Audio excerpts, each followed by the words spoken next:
امروز در تالار کمیته اجرایی حزب خلق دموکراتی تاجیکستان در ولایت سوخت بخشیده به 27مین سالگرد تأسیسیابی حزب خلق دموکراتی تاجیکستان همایش زنان تحت عنوان سهم زنان در تطبیق هدفهای سازنده حزب خلق دموکراتی تاجیکستان برگزار گردید. در امروز همایش بانوان فعال حزب، رئیس کمیته اجرایی حزب خلق دموکراتی تاجیکستان در ولایت سوخت اسماعیل زاده ظفر مرتضی‌خان و معاون رئیس ولایت سوخت زینوره عظیمی عاقل‌زاده اشتراک نمودند. رئیس کمیته اجرایی حزب خلق دموکراتی تاجیکستان در ولایت سوخت اسماعیل زاده ظفر مرتضی‌خان اشتراکیان همایش را خیر مقدم نموده اید به تأسیسیابی حزب خلق دموکراتی تاجیکستان حرف زد. قید گردید که 10 دکبر سال روان به تأسیسیابی حزب خلق دموکراتی تاجیکستان 27 سال پر شد. طول این سالها تاجیکستان از یک کشور جنگ زده به دولت آباد و مترقی تبدیل یافت که البته ثمره سیاست دوربینانه رئیس حزب خلق دموکراتی تاجیکستان، اساسگزار صلح و وحدت ملی، پیشوای ملت، پرزیدنت جمهوری تاجیکستان محترم امان رحمان و تطبیق برنامه‌های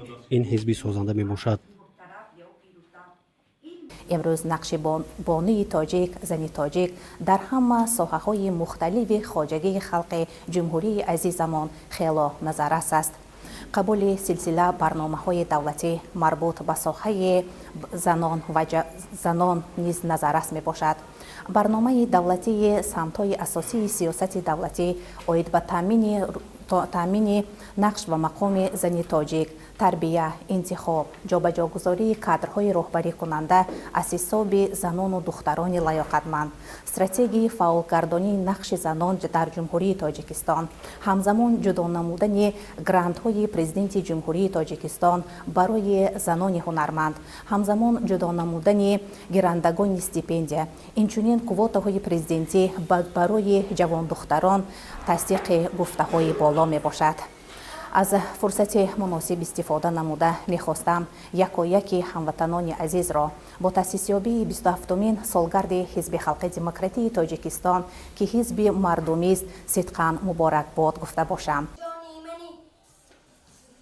جامعه همیشه نیازمند شخصیت‌های خردمند و باسواد و سازنده است. رسالت سازندگی اصلاً خاص زن‌هاست. با درک همین نکته، اساسگزار صلح و وحدت ملی، پیشوای ملت، رئیس حزب خلق دموکراتی تاجیکستان، پرزیدنت جمهوری تاجیکستان محترم امان رحمان خیلی به موارد گفتند تا دمی که بانوان در سر گهواره ملت تاجیک هستند، این ملت آزاد، این کشور آباد و این دولت پایدار خواهد بود. این نکته را رئیس حزب خلق دموکراتی تاجیکستان در ولایت سوخت در همایش زنان ارائه نمود.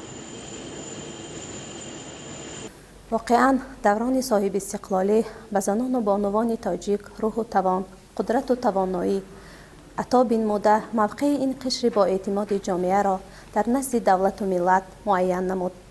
27 سال است که حزب خلق دموکراتی تاجیکستان به عرصه سیاست وارد گردیده با هدفهای استوارانه خویش به پیش قدم می‌گذارد. در سمت ترغیب فعالیت شورای زنان، حزب خلق دموکراتی تاجیکستان با برنامه مکمل و مشخص راه اندازی نموده بهر پیشگیری خشونت و زوراوری در عائله ها، تقویت بخشیدن استواری عائله های جوان فعالیت با ثمر دارد. ما زنان و بانوان همیشه سیاست عاقلانه، دوربینانه و نیک اندیشانه پیشوای معظم ملت، راهبر حزب خلق دموکراتی تاجیکستان محترم امام علی رحمان را جانبداری بنموده جواباً به این غمخواری راهبریت عالی کشور در آبادی وطن سهم نظررس خود را خواهیم گذاشت.